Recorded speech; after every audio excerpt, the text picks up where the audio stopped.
بسم الله والصلاة والسلام على رسول الله. قاعدة بقى عايزة اعمل لهم وجبة بسيطة وسهلة متاخدش مني وقت، وما لقيتش احلى من طاجن التوفير ده. هعمل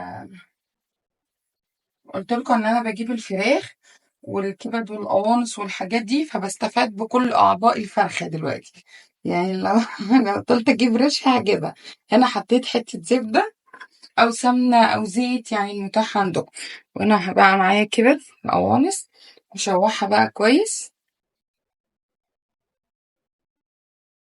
هبتدي ابهرها بقى معاكم. هحطلها رشة فلفل اسود، رشة كمون، رشة قرفة، ولو حابين ممكن تزودوا لها رشة كزبرة. نجيبها بقى كويس. وانا معايا بصلاية وفصين توم. اشوح كلامنا الجميل ده كله مع بعض.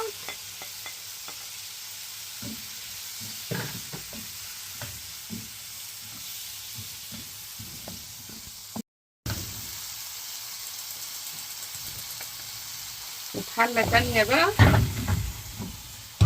شوحي بقى ايه كيس لسان. هنا بقى حطيت شوية زبدة شوية زيت، وهبتدي بقى احط ايه كيس لسان عصفور حسب ما انتوا عايزين. ابتدوا بقى ايه حمروه، وايدك فيه على طول عشان يبقى كله واحد.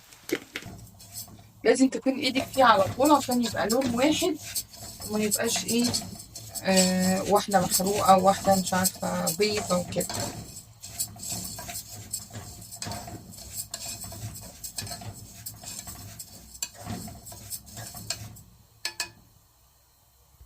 خلاص بقى، بعد ما شوحت بقى الكبد ممكن تسووها تحت.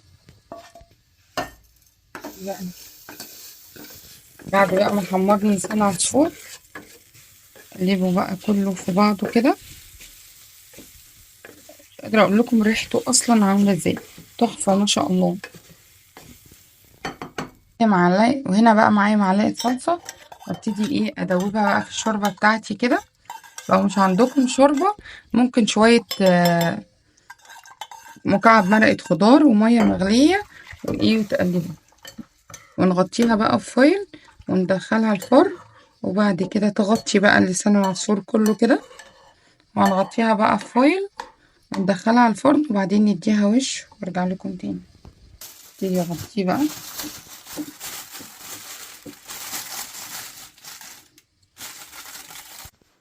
ما شاء الله اللهم بارك. بصوا ولا اسهل من كده، في منت يعني خلصت الطاجن.